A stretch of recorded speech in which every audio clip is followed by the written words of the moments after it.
ټوټیانې ختمې شوې او اوس د فلسطین کې د اسرائیل او د فلسطینیانو جنگ نښتی دی او فلسطینیان هغه مسجد اقصی آزادول غواړي د هغې دپاره هغوی جدوجهد کوي جهاد کوي نو د دنیا مسلمانان او دنیا اوس تقسیمیږي یو طرف ته د اسرائیلو حمایتیانو درېږي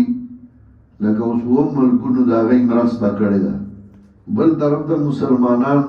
لکه پنځه ملکونو د مسلمانانو مرسته کړې ده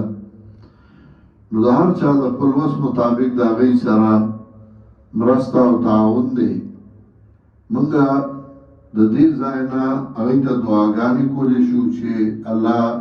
مجاهدینو له فتح ورکړي او الله مسجد اقصی آزاد کړي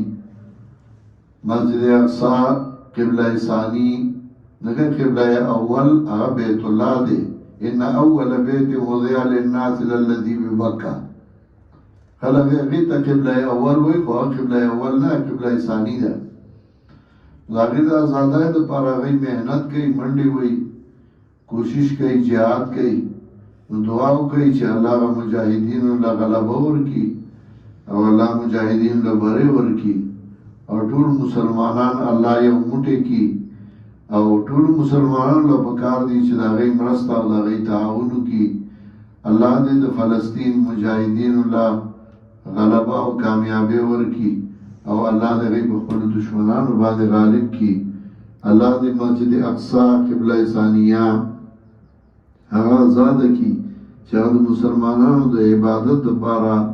کلاو شي او هغې کې په اسانه باندې مسلمانان عبادت کوي او الله دې مسلمانانو له غلبه او کامیابي ورکړي وصلی الله تعالی علی خیر خلقه